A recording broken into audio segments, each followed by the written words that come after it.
Hello বন্ধুগণ, কেমন আছেন সবাই? আশা করি ভালো আছেন। আমিও ভালো আছি। নতুন একটা দিনে নতুন একটা ব্লগে সবাইকে স্বাগতম। আশা করি ব্লগটা ভালো লাগবে। ভালো লাগলে লাইক করবেন, শেয়ার দিয়ে পাশে থাকবেন। আর যারা প্রতিদিন আমার ভিডিও দেখেন, ভিডিওতে লাইক করেন, কমেন্টস করেন, তাদেরকে অনেক অনেক ধন্যবাদ। আমার ব্লগটা আজ 12টার দিক থেকে শুরু করলাম। এখন দেখুন, সকালবেলা তো একবার ঘরটর ঝাড় দেওয়া হয়ে গেছে, বিছানাপত্র ঝাড় দেওয়া হয়ে গেছে, কিন্তু সে কি আর রয়? যেহেতু ঘরের মধ্যে বাচ্চা আছে, তার জন্য আবার একজন ঘর ঝাড়ু দিয়ে নিলাম, তারপর বিছানা ঝাড়ু টাড়ু দিয়ে সব কিছু গুছিয়ে নিলাম। আর এই যে বাইরে বাইরে বৃষ্টি পড়ছে, আর এর মধ্যে খিচুড়ি হলে কতই না ভালো লাগে। আর বেশ অনেক দিন হয়ে গেছে যে খিচুড়ি রান্না করা হয় না, তাই মাকে বললাম যে আজকে একটু খিচুড়ি রান্না করো। আর মা আমার কথা শুনে সেই কাজটাই করলো। আর খিচুড়িটা মুসুরি ডাল দিয়ে রান্না করা হচ্ছে। মা অলরেডি খিচুড়ির যে অর্ধেক প্রসেসিং সেটা করে নিয়েছে, আর বাকি প্রসেসিংটা রয়ে গেছে। সম্ভারটা দিয়ে দিলেই হয়ে যাবে আর কি। এখানে দিয়ে দিলে হলো জিরা, তারপরে এখানে শুকনা মরিচ, তারপরে তেজপাতা, আর হলো দারচিনি, আর শেষে দিয়ে হলো একটু করে আদা। এখন এটার মধ্যে ঢেলে দেওয়া হবে এই খিচুড়িগুলো। এই যে দেখুন, খিচুড়ি রান্না কমপ্লিট হয়ে গেছে। আমার তো জিভে জল এসে যাচ্ছে যে কখন খাবো খিচুড়িটা। আর খেতেও কেমন হয়েছে সেটা তখন বলবো না, যখন খাবো সেটা তখন বলবো আর কি। এই যে খিচুড়িটা কমপ্লিট। অনেক দিন হয়ে গেছে খিচুড়ি খাওয়াই হয় না। মাকে বললাম বাইরে বৃষ্টি পড়ছে, আজকে খিচুড়ি রান্না করো। মা সেই মতো আজকে খিচুড়িও রান্না করলো। আর খিচুড়ি রান্না করা তো অনেক সহজ, তাই তাড়াতাড়ি করে রান্না করে নিল। আর শুধু খিচুড়ি হলে কি হয়, সাথে যদি একটু বেগুন ভাজা বা ইলিশ মাছ ভাজা, আলু ভাজা হয় তাহলে কিন্তু খুব ভালো হয়। কিন্তু আমাদের ঘরে বেগুন সাথে ইলিশ দুইটার একটাও নেই, ছিল হলো আলু। তাই মাকে বললাম আলু ভাজাটাই করে নাও। বেগুন যেহেতু নাই, বেগুন ভাজারও দরকার নাই। আর বাইরে তো বৃষ্টি বইছে, আর যদি বৃষ্টি না থাকতো তাহলে ঠিকই বাইরে গিয়ে বেগুন নিয়ে আসতাম। যাই হোক, কথা বলতে বলতে দেখুন, প্রথম ধাপ আলু ভাজা হয়ে গেছে। এখন দ্বিতীয় ধাপের যেগুলো ছিল সবগুলো একসাথে দিয়ে দিয়েছি। এখন আস্তে আস্তে এটাকে ভেজে নেব আর কি। আগে যেরকম করে ভেজে নিয়েছি সেম একইভাবে এগুলো একদম লাল লাল করে ভেজে নেব।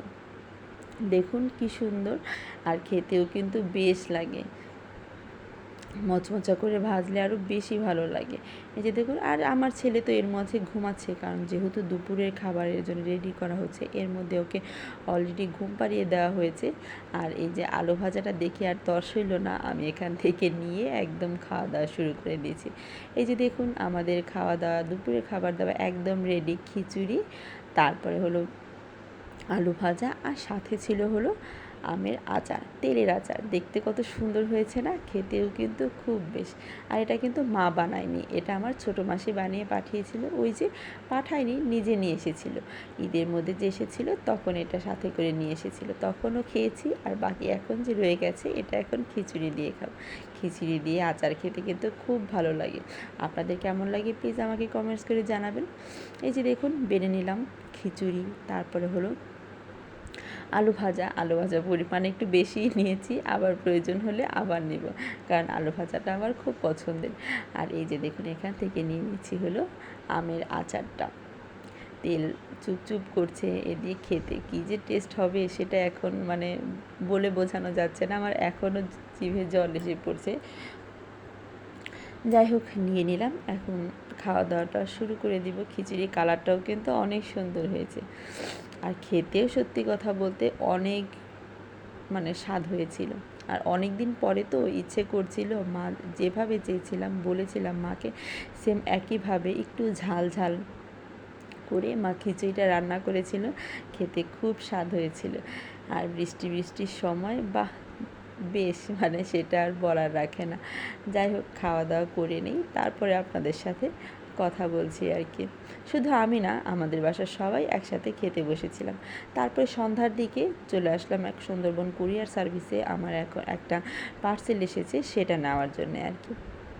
এই যে দাঁড়িয়ে আছি, ওদেরকে বললাম, ওরা এখন খুঁজে বের করে দিবে। ওরা বললো আপনি একটু বসুন, তারপরে আপনার জিনিসটা দিয়ে দিচ্ছি। তার জন্য একটু বসে রইলাম।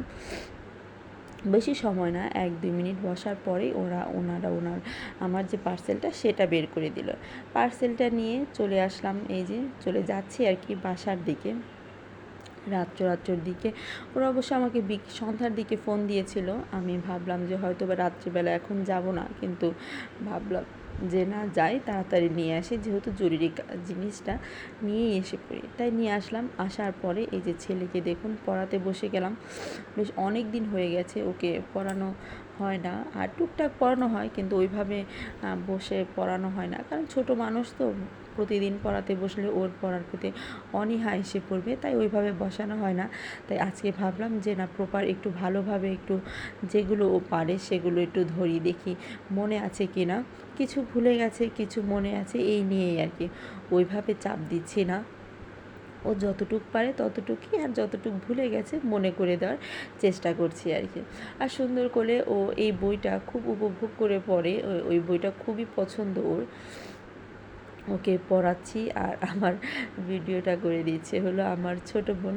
আর আমার পড়াটা শেষ হওয়ার পরে কি মা ওইদিকে কী যেন কাজ করছিল, ওকে একটু ব্যস্ত রাখার জন্যে ওকে বললাম যে বাবা তুমি আর হাতে একটু মেহেদি দিয়ে দাও। মেহেদির ডিজাইনটা সুন্দর হচ্ছে না বলুন তো? অনেক সুন্দর হচ্ছে, আমার কিন্তু খুব ভালো লেগেছে ওর মেহেদির ডিজাইনটা।